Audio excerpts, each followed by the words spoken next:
What are you doing down there? I'm going up the Dover, take some photographs of the old boat on the Bronica and a roll of Fuji Acros 2. Gonna bracket my shots. Bracketing?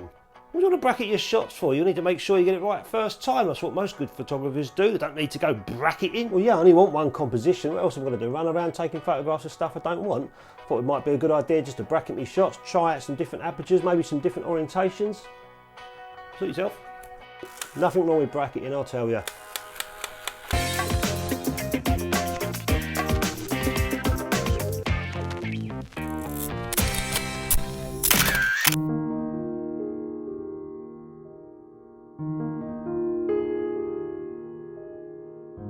Hi guys, and welcome back to my channel. Today I'm at a place called the Dover, which is at St Helens on the Isle of Wight, and I've came here specifically to take photographs of this old rusting boat behind me. This thing's been here rusting away for many years. I can't imagine it's going to be here much longer. I reckon the council at some point are going to take it away because it's looking a little bit dangerous. But I'm here today to take some photographs of this boat, and I'm going to try and keep the same compositions and bracket my shots. Waha! Some people like bracketing. Some people don't. I don't mind doing it. It's my photography. Do what I like. I brought with me the Bronica ETRS with a 645 back. Cheers Ribsy for letting me borrow this for a short-term loan. I'll give it back to you soon, mate. And also a roll of Fuji Acros 102 that I'm shooting inside. And if you don't know what bracketing is, it's basically taking your first photograph at your metered exposure and then having a little bit of fail-safe, going one stop under and one stop over. Yeah, maybe two stops over, two stops under, whatever you want to do. But it's basically a fail-safe where you're giving yourself a little bit more exposure or less exposure on the same film, same shot, away from your metered exposure. So when you get back, if your metered exposure didn't work, one of the others may. Some people say it's not a great idea to bracket your photographs. You should, learn to nail it in the first shot or the first frame that you do. And in a sense, that's pretty much correct. You want to get your photography as spot on as you can and your development as well. But you're already taking your first metered shot. There's no harm in taking a couple of extra just to be on the safe side. Your first metered shot, if that comes out all tickety-boo in the darkroom or in the negative, you think to yourself, great, I've done my job well. If it doesn't, you've got the others to back it up. And if you're on a location that's hundreds of miles away from home and chances are you getting back there is pretty slim, bracketing makes sense.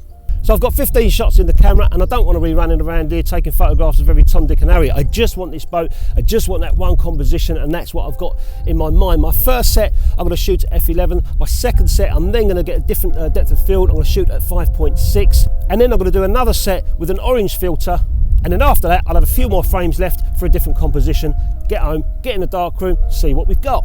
So I'm ready to take my first set of shots, and I'm just going to do some simple incident reading. It's going back towards the camera, a little bit up towards the sky, and it's giving me f16 1/60th of a second. I want to shoot at f11, so that's going to be f11 1/25th of a second. That is my metered exposure, and hopefully that's the negative that I'll get right in the darkroom. So that's f11 1/25th of a second. So I'll take that shot, and then I'll do another one at one stop overexposed, and another shot at two stops overexposed, and then I'll do one stop underexposed, all using the shutter speed. First shot done. Come down to 1/60th of a second.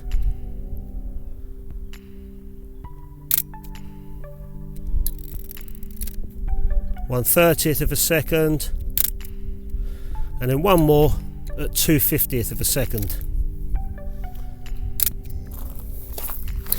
So that's it, that's the composition I've come out to get, and I've just taken the photographs. Hopefully the first one that I did will be the correct one on the negatives when I develop the film, but I've still got two overexposed and one underexposed as a fail-safe just in case.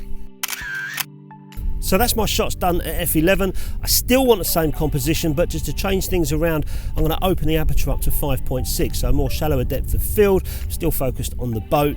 And this time I'm going to be shooting at 500th of a second, which is the metered speed, and then I'll overexpose to 250, and another one at 125, and then I'm going to underexpose one stop. But this camera has only got a maximum speed of 500th of a second, so I'll have to use the aperture for the underexposure and go to f8 at 500th of a second.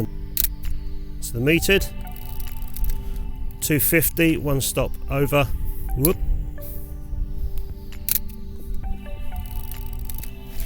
1/25th, two stops over, and then f8, 500th of a second, for my one stop under. Won't make much difference. Okay, so that's my first 2 sets done, one at f11 and one at 5.6, both bracketed. I was going to use the orange filter, but the skies have kind of cleared away. There's no blue sky up there, so there's no much point in using an orange filter. The only reason I would have used that would be to just pop the sky a little bit and get a bit of separation in the clouds, but there's not much going on up there. So I'm going to shoot my next set at portrait mode. So then I've got another different composition going on, same angle, but just portrait mode. So we'll flip the camera around. So I'm just making sure the light hasn't changed and I'm still the same as before. So f16, 1/60th of a second for our starting point. Shot number 1 done. 1/30th of a second now.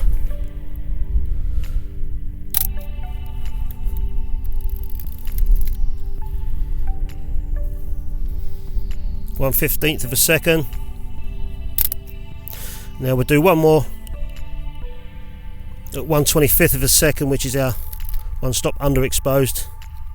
Done.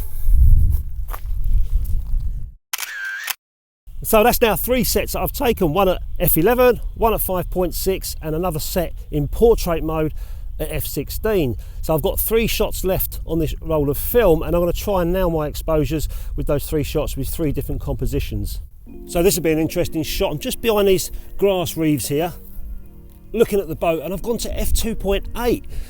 I've nailed the sharpness right on the boat, so hopefully everything beyond that and in front of it will be out of focus and the boat will be in focus. So need to measure this one up with the light meter. So 2.8 is giving me 1/2000th of a second. So I'm going to use my 3-stop ND filter, this one here, which will bring me down to 250th of a second because that camera can only go as fast as 500.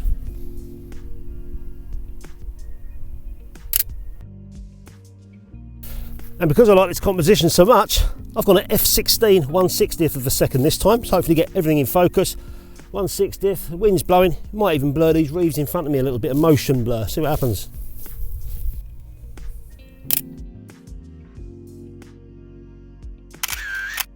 And that's it, job done. So I've done 3 sets of bracketing, one at f11, one at 5.6, and then I went portrait mode and I did f16, I think it was, can't remember now, I think it was f16.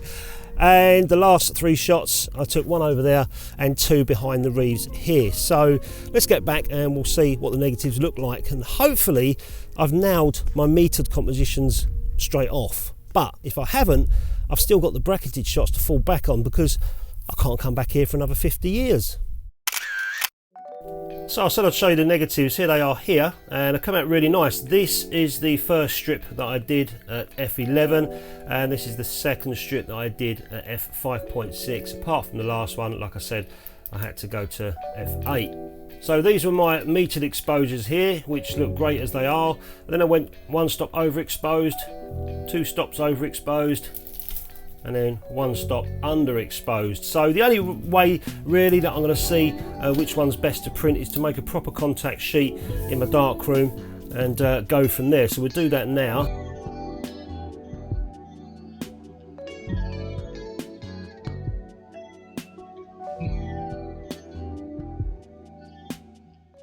So there's my contact sheet there. This is the first set of exposures, the second set of exposures, and looking at my contact sheet, the one that was 1 stop under here looks about the right one to print. If we look at the others, same again here, and these were my metered exposures. So it looks like I was slightly over on my metering, or possibly under on my development.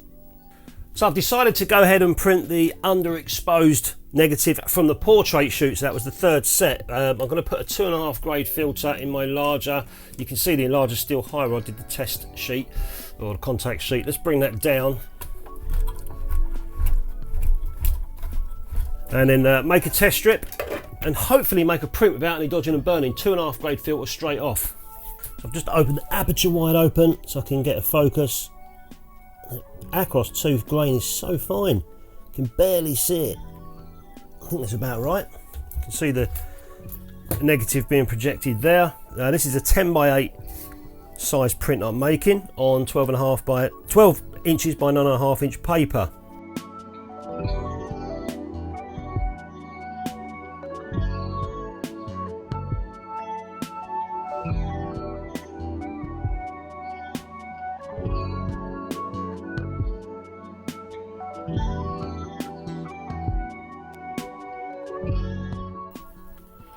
So there's my test strip. See right there, 2, 4, 6, 8, 10, 2 seconds too light, 4 seconds. I thought, okay, we're getting there, but it's a bit too dark down here. Obviously the rest of it we can totally swerve, but I thought, okay, let's have a go at 4 seconds and see how that looks. And there it is there, 4 seconds, 2.5 grade filter. But I've just lost detail in the bottom of the boat. Don't forget, this is the underexposed by one stop negative. I've lost the detail in the boat, no detail in the sky. So I have to go back to the drawing board. I decided to whip that negative out and put in the correct exposure negative, the first one that I took. And there it is there, same sort of test strip, 2 seconds, 4, 6, 8, 10. I looked at the 4 seconds and thought, well, that looks quite nice. I wonder what it looks like at 5 seconds in between these two. And there it is there. This time I've got detail in the bottom of the boat. You can see that I've got detail in the bottom of the boat now, but the sky is still a little bit too bright. So I then proceeded to do another test strip just on the sky and see how much longer I needed to burn the sky in. And there it is there. You can forget this part. All I'm doing is looking at the sky. So I just did my normal 5 seconds, 2.5 grade filter, and then I burned the sky in for another 5 seconds, overall 10 seconds. But obviously we're not going to worry about the boat. That's been hit twice. So as much as I didn't want to do any dodging or burning, I'm going to have to burn the sky in for a little bit, as those test strips show. So 5 seconds and then just burn the sky in for another 5 seconds. So let's do the first 5 seconds now. And another 5 seconds on the sky. Just got to be careful with that boat not to kill it. So let's see how we get on. And... oh. 1, 2, 3, 4, 5, and then just grading it off as we go towards the top. Done. And in it goes to the developer. See how this looks. I don't want to overdo the sky so it goes dark. As long as I can see some sky in the background, then I'm happy. As long as I can see a difference between the border and the actual image, that's good news. Oh, there you go. It's come through lovely. So this is my first metered exposure that I chose. I didn't choose the underexposed shot because it just killed the bottom of the boat. It was too dark, and also it was too black on the ground. And that's the print we've just made. I'm really happy with it, the way it's come out. I've got loads of detail now on the bottom of the boat. Also, it's not as jet black on the rocky part or the sandy part of the bottom of the scene. And I managed to burn the sky. You noticed I just did 5 seconds and then gradiented it off for another few more seconds. So it's a little bit darker in the sky. The only trouble is, just got a couple of bleeding spots there. Look, I could dye those out. I've got some spot dyes. I'm going to try and make another print. So I got there in the end in the darkroom. That was the first one with the little tiny marks. Didn't like that. I'm actually going to have that one and frame it into a square frame, so I'm not going to waste that. That's going to go on my wall in my living room. But this was the second one I did, and I still had a little tiny mark there. But not only that, I just needed to burn a little tiny bit more up in this corner, just a few more seconds, and that's what I did with this final print. And that's the final print, and it's come out lovely. So even though my contact sheet kind of looked like the one-stop underexposed images looked the best to print, they wasn't. I actually went back to my metered negatives and printed those. Those were the better negatives to print. And I did 2 of these. One you can see already framed behind me. I've already framed this one. This is the one with the little tiny marks on it, on the little dust spots. But I've put it into a square mat. That's going to go in my living room. And this one, guys, is going to go on Etsy. This is the other print that I made in the portrait mode. Again, metered shot that was. And also did another print, going to go on Etsy if you want to support the channel and purchase one of my prints. This one's a landscape version of it. This was the one that I shot at f8, the one-stop underexposed. I couldn't go past 500, so I went to f8, and that was that one there. Nice composition, but saying that, one-stop overexposed or one-stop underexposed ain't going to really make a great deal of difference if you're printing in the darkroom, but it is nice to have a negative that looks pretty good. So bracket your photographs. Is it cheating? Of course it's not. It's your photography. You do what you want to do. In this particular case, I went up on the Dover. I only wanted that one composition. I had had a roll of film with 15 shots. I thought it made sense to bracket my shots, change the orientation as well from portrait to landscape, try some different apertures, come back with exactly the same scene, and at least I know that I'm going to have a negative that I can work on in the darkroom. And it just so happened that it had to be the first negative that I'd metered for, and that was the one that I was going for. So, you know, it shows me that I did my job right at the start. The Bronica is not fouled me in any way with the shutter speeds. They was all different, and I can tell you why, because I actually went up there the day before with one of my folding cameras to do this video, and I was going to do it on a folding camera, but when I got back and developed my negatives, that was pretty much all the same, even though I bracketed using the shutter speed. So that tells me straight away that that folding camera that I was using needs to have a little bit of CLA, a little bit of TLC going on with that. So I'm pretty glad that I bracketed the shots. Otherwise, I would have gone out on a shoot with that camera and never known that the shutter speeds weren't working too good. And also my development and also my metering, it all seemed to work well because I ended up printing the very first photographs that I took of those batches. But if anything did go wrong, I still got those bracketed shots to fall back on if I couldn't get back to that location and take the photographs again. It could be 100 miles away.